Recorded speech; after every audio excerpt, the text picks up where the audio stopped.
स्वागत है आपका traders club of India channel में। होप आप सब लोग ठीक है। तो बैंक निफ्टी का मार्केट एनालिसिस करते हैं मंडे के लिए, मंडे 28 अक्टूबर। तो मंडे का मार्केट एनालिसिस करते हैं और मेन हमारा इंट्राडे सेटअप डिस्कस करते हैं। और अगर किसी को प्राइस एक्शन बेस्ड ट्रेड करना है तो वो भी अपने लेवल मार्क कर सकते हैं। उससे पहले बैंक निफ्टी का लास्ट सेशन देखते हैं। फ्राइडे को जो सेशन हुआ हमें 743 पॉइंट की हमें नेगेटिव में गिरावट देखने मिली है। मार्केट इंट्राडे में काफी नेगेटिव हो गई है। उसका दो रीजन मैंने निफ्टी में एक्सप्लेन कर चुका हूँ। ठीक है, तो वही दो मेन रीजन है, इसकी वजह से हम गिरते जा रहे हैं। ये ऑलमोस्ट 100 343 पॉइंट्स गिरी थी, बाद में ये शॉर्ट करेंगे 500 पॉइंट रिकवर करके एंड में हमें इतनी क्लोजिंग मिली है। अगर किसी को प्राइस एक्शन बेस्ड ट्रेड करना है तो एक ट्रेंड लाइन यहाँ पे गिरा के रहना, यहाँ से काफी टाइम हमें रेजिस्टेंस मिला है। तो अगर कल यहीं पे फ्लैट ओपन होती है और कोई पॉजिटिव प्राइस एक्शन मिलता है तो बाय करना ये टारगेट के लिए ट्रेंड लाइन तक। अगर इसको ब्रेक करते तो रिवर्सल करते चल जाना, और ज्यादा ही बुलिश होना है तो 51,457 का वेट करना, ये लेवल का ब्रेक करने का। ये ब्रेक करती है तो ये वाला लेवल मिल सकता है, अगर ये भी ब्रेक करती है तो ये वाला टारगेट मिल सकता है। डाउन साइड में हम बेयरिश इसके नीचे जाएंगे। ठीक है, वेट करेंगे, कोई नेगेटिव पैटर्न मिलता है तो शॉर्ट कर सकते हैं एक टारगेट के लिए, ये भी ब्रेक होता है तो दो टारगेट के लिए, ये भी ब्रेक होता है तो तीन टारगेट के लिए, और सो ऑन। इसके जो लेवल है वो सब आप पॉज करके देख लेना कौन से लेवल है। हम हमारे मेन इंट्राडे सेटअप पे आ गए। ये 5 मिनट टाइम फ्रेम है। सेटअप डिस्कस करने से पहले आपसे रिक्वेस्ट करता हूँ, अगर आप चैनल पर नए हो तो प्लीज चैनल को सब्सक्राइब करना और बेल आइकन को हिट करना, जिससे मेरी सारी वीडियोस की नोटिफिकेशन आपको समय पर मिलते रहे। और वीडियो को पूरा देखना, बीच में स्किप मत करना, हाफ इन्फॉर्मेशन लेके जाके ट्रेड करोगे तो आपको नुकसान हो सकता है। और इस सेटअप से रिलेटेड कुछ और भी डाउट आता है तो इससे रिलेटेड मैंने अलग से डेडिकेटेड एक वीडियो बनाया जिसका नाम है ब्रह्मास्त्र स्ट्रेटेजी। वो वीडियो एक बार जरूर देख लेना, लिंक आपको डिस्क्रिप्शन में मिल जाएगा, तो आपके उसके सारे डाउट क्लियर हो जाएंगे।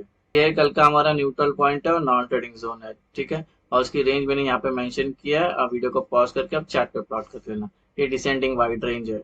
रेजिस्टेंस लेवल मार्क करते हैं और याद रखना जितने भी रेजिस्टेंस होते हैं वो बाय डिफॉल्ट हमारे नॉन ट्रेडिंग जोन ऐड करते हैं। तो ये जो रेजिस्टेंस 1 है ये नॉन ट्रेडिंग जोन है और ये इसकी रेंज है। ये रेजिस्टेंस 2 ये नॉन ट्रेडिंग जोन और ये रेंज मेंशन है। रेजिस्टेंस 2 के अंदर प्रीवियस डे हाई इंक्लूडेड है। रेजिस्टेंस 3 नॉन ट्रेडिंग जोन और ये उसकी रेंज है। रेजिस्टेंस 4 नॉन ट्रेडिंग जोन, यहाँ पे रेंज है। रेजिस्टेंस 5 नॉन ट्रेडिंग जोन, ये उसकी रेंज है। रेजिस्टेंस 6 नॉन ट्रेडिंग जोन, ये उसकी रेंज है। अभी सपोर्ट लेवल मार्क करते हैं और याद रखना जो सपोर्ट होते हैं वो भी हमारे नॉन ट्रेडिंग जोन डिफॉल्ट हो जाते हैं। ठीक है, तो ये सपोर्ट 1 नॉन ट्रेडिंग जोन और ये उसकी रेंज है। ये सपोर्ट 2 ये नॉन ट्रेडिंग जोन और सपोर्ट 2 के अंदर प्रीवियस डे लो भी इंक्लूडेड है। मैंने यहाँ पे मेंशन करना भूल गया, लेकिन ये प्रीवियस डे लो इसके अंदर मेंशन करना, और ये उसकी रेंज है। सपोर्ट 3 नॉन ट्रेडिंग जोन, ये उसकी रेंज है। सपोर्ट 4 नॉन ट्रेडिंग जोन, ये उसकी range. Support 5 non trading zone, ये उसकी range. Support 6 non trading zone और ये उसकी रेंज है। गाइस ये कल की हमारी नॉन ट्रेडिंग जोन और ये हमारी एंट्री होगी। ठीक है, ये ग्रीन मतलब बाय करना है, रेड का मतलब में सेल करना है, शॉर्ट करना है। अब गाइस इस सेटअप के दो इंपॉर्टेंट रूल है। जो रूल नंबर 1 है, प्राइस पहले नॉन ट्रेडिंग जोन में होनी चाहिए, और रूल नंबर 2 है प्राइस अगर नॉन ट्रेडिंग जोन में आ गई तो उसको सस्टेन करनी चाहिए। अगर यहाँ पे एज्यूम करें तो ये यहाँ पे प्राइस नॉन ट्रेडिंग जोन में यहाँ पे 15 मिनट सस्टेन करनी चाहिए, फिर जिस साइड का ब्रेकआउट करेगी उस साइड का ट्रेड बनेगा। और जब ब्रेकआउट करने के बाद जब एंट्रीज की बारी आती है, सेफ एंट्री और एग्रेसिव एंट्री, दो एंट्रीज है। ठीक है, तो इसके बारे में आगे डिस्कस करते हैं, लेकिन याद रखना इसके बिना हम ट्रेड में एंटर हो नहीं सकते हैं, और यही निफ्टी में भी अप्लाई करना है। फ्लैट ओपन डिस्कशन करता है। अगर फ्लैट ओपन होती है मार्केट यहाँ पे तो ये टेक्निकली हमारे नॉन ट्रेडिंग जोन में ओपन हो जाएगी, जो रूल नंबर 1 है। इसी के अंदर थोड़ा देर सस्टेन करती है तो रूल नंबर 2 अगर मेट हो जाती है, फिर जिस साइड का ब्रेकआउट करेगी उस साइड का हमारा ट्रेड बनता है।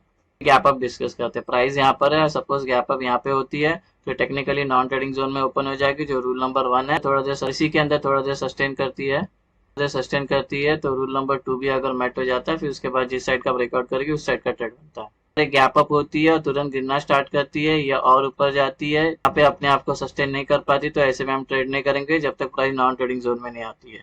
तो पहले प्राइस को नॉन ट्रेडिंग जोन में होना चाहिए। तो ठीक है, गैप अप होती है और सपोज गिरती है और इस नॉन ट्रेडिंग जोन में उसको सपोर्ट मिलता है, और यहाँ पे हमारा रूल नंबर 1 और 2 मेट हो जाता है, फिर जिस साइड का ब्रेकआउट करेगी उस साइड का ट्रेड बनता है।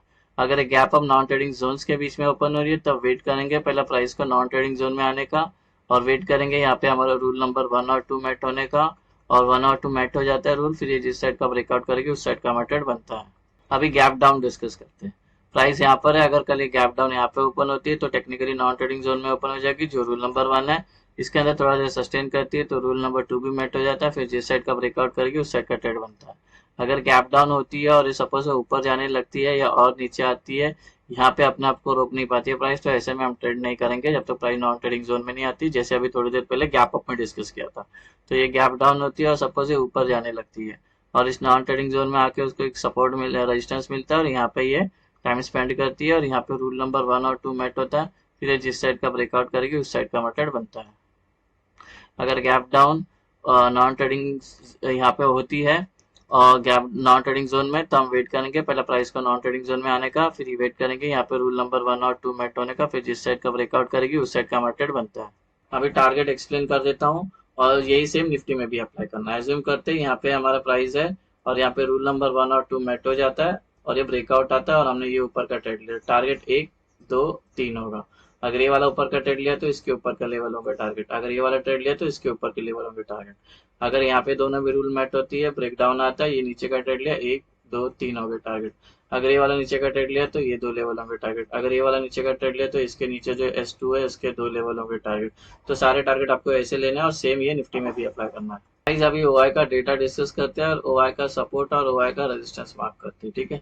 तो अगर कल हम अप ट्रेंड में जा रहे हैं तो ऊपर हमें एक रेजिस्टेंस फेस करने मिलेगा 51,500 का, इसको लेकर प्राइस नीचे आ सकती है, ट्रेंड चेंज हो सकता है, बिकॉज जो कॉल राइटर्स है सी के साइड से ओवाई सबसे ज्यादा स्ट्राइक प्राइस पर प्रेजेंट है, यहाँ पे सेलर बैठे हुए हैं, तो इसको लेकर प्राइस नीचे आ सकती है।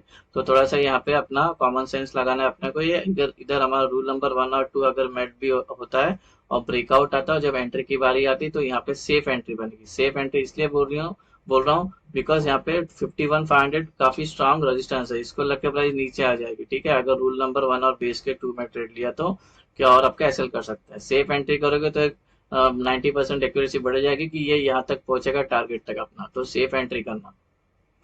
अगर कल हम डाउन ट्रेंड में चल रहे हैं तो नीचे एक सपोर्ट मिलेगा 49,900 का, इसको लग के प्राइस ऊपर जा सकते हैं बिकॉज पुट राइटर्स के ओआई सबसे ज्यादा यहाँ पर है, यहाँ पे बायर्स प्रेजेंट है, तो इसको लग के प्राइस ऊपर जा सकती है, तो यहाँ पे भी सेफ एंट्री करना, ठीक है, भले रूल नंबर 1 और 2 मेट हो जाए। पुट कॉल रेशियो की पीसीआर की जो निफ्टी का 0.6 चले गया, 0.6 काफी बेरिशनेस इंडिकेट करता है, तो थोड़ा सा ध्यान में रखना। मार्केट यहाँ पे तो क्लोज हो गई है, अभी ईरान इराक का वॉर फिर से चालू हो गया, अभी आफ्टरनून का न्यूज देखोगे तो हो सकता है कि गैप डाउन ओपन हो जाए ना तो 0.5 चली जाएगी पीसीआर, और 0.5 चली जाएगी तो एक शॉर्ट कवरिंग जरूर आएगी, ठीक है। तो शॉर्ट कवरिंग आएगी, उसके बाद वेट करना आपकी मार्केट को और नीचे जाना है, ऊपर जाना है कि साइडवेज रहना है, ठीक है। अभी सेफ एंट्रीज के बारे में बता देता हूँ। प्राइस इसके अंदर है, यहाँ पे प्राइस ट्रैवल कर रही है और रूल नंबर 1 और मेट किया, ये ब्रेकआउट आई, ब्रेकआउट वाली कैंडल छोड़ के नेक्स्ट जो 3 कैंडल बननी चाहिए, तीनों भी ग्रीन बननी चाहिए, साइज कोई भी चलेगा, उसके बाद जब एंटर करेगा तो सेम बुलिश एंट्री होगी। सेम वे ये दो प्राइस सस्टेन करके ब्रेक डाउन आती है, यहाँ पे दोनों भी रूल मैच होता है, तो ब्रेक डाउन वाली कैंडल छोड़ के नेक्स्ट जो 3 कैंडल तीनों भी रेड बनी चाहिए, साइज कोई भी चलेगा, उसके बाद जब एंट्री करेगा तो सेम बेरिश एंट्री होगी। सपोज प्राइस यहाँ पर है, दोनों भी रूल मैट हो जाता है, ऊपर ब्रेकआउट आता है, तो ये ब्रेकआउट वाली कैंडल छोड़ के तो उसके बाद एक एक ग्रीन कैंडल बननी चाहिए, साइज कोई भी चलेगा, बस ध्यान रखना है कि ये वाली कैंडल नॉन ट्रेडिंग जोन को टच नहीं होना चाहिए, इसको उसका विक भी टच नहीं होना चाहिए, उसके बाद जब एंट्री करते हो एग्रेसिव बुलिश एंट्री होगी। सेम वे अगर प्राइस यहाँ पे सस्टेन करके ब्रेक डाउन आता है तो ब्रेक डाउन वाली कैंडल छोड़ के नेक्स्ट जो एक कैंडल है वो रेड बननी चाहिए, बस याद रखना है ये वाली कैंडल नॉन ट्रेडिंग को टच नहीं होना चाहिए, उसका विक भी टच नहीं होना चाहिए, उसके बाद जब एंट्री करोगे तो ये बेरिश एग्रेसिव एंट्री होगी। सो गाइस ये बन गया हमारा कल का मंडे का इंटरडे सेटअप बैंक निफ्टी का। होप आपको ये सेटअप पसंद आया तो वीडियो को लाइक शेयर सब्सक्राइब करना। Thank you so much for watching.